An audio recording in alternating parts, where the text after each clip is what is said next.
So I want to talk for a few minutes about developing cultures where people know they're beautiful.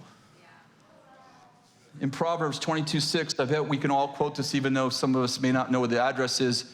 If you train up a child in the way they should go, when they're old, they won't depart from it. When you train up a child in the way they should go, when they should go, then when they're old, they won't depart from it. How many of you understand that there's dimensions to the way they should go? We could say, well, we want them to be good people, and there's this universal thought of we want our kids to be good people. But how about if we actually went beyond good people and started thinking about God people? Like, who's living in your house? What if you started to get prophetic insight into the way they should go, and metaphorically speaking, you start taking pictures and you start to describe to your kids what you see. You're like, you look good in that. That is amazing. I don't know about you, but Proverbs is one of my favorite books of the Bible. And when my kids were growing up, they were supposed to read a chapter every day, and they usually didn't. I know which chapters they missed. Anyway, but do you know that Proverbs was actually the homeschool textbook of Solomon's life? Do you know that according to Chronicles 22:6, that God told David, you will not build the temple for me, because David said, I had this temple in my heart, I want to build it. And God says, you're a man of bloodshed. I don't want a violent man making something permanent. So your son, you will have a son, his name will be Solomon. This is before Solomon was born. And he will build the temple, this permanent structure for me. So when Solomon was born and got old enough, David began to repeat the prophecy to Solomon. God said, listen, I want to build a temple. And in the story in 1 Chronicles 22 is David telling his son about his history in God and telling him, I wanted to build this temple. I gathered all the money, all the materials for it. And then God said, no, you can't do that. But you're going to have a son, his name's going to be Solomon. And then we named you Solomon. So David has all these sons, all these wives, but he's got one son that he knows by God is going to be king. And he begins to raise him and Bathsheba, his mother, raise Solomon to be king. And Solomon recalls that in the Proverbs. He says this in Proverbs 6:20. My son, observe the commandment of your father. Do not forsake the teaching of your mother, repeating what his mother and father taught him.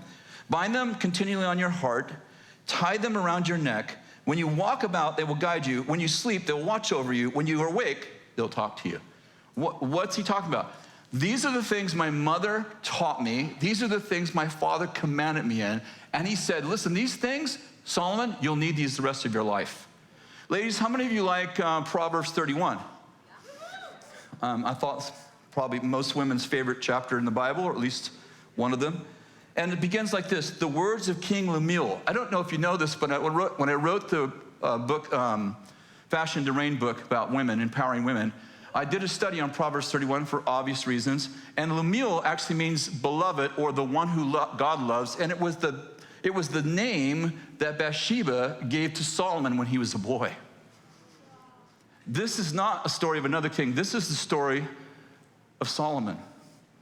And listen to what Bathsheba taught him in the first few verses of chapter 31. The words of King Lemuel, the oracle his mother taught him. What, O my son, what of the son of my womb, what of the son of my vows?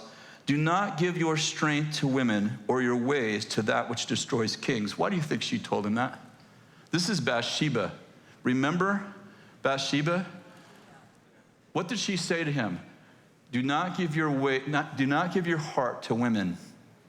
Be careful, Solomon, because that destroys kings. How did she know that? Because the man she married committed adultery with her and killed her husband. And she begins to tell him, do not give your strength to women. It's not for kings, O Lemuel. It's not for kings to drink wine or rulers to drink strong drink, for they will drink and forget their decrees and pervert the rights of the afflicted.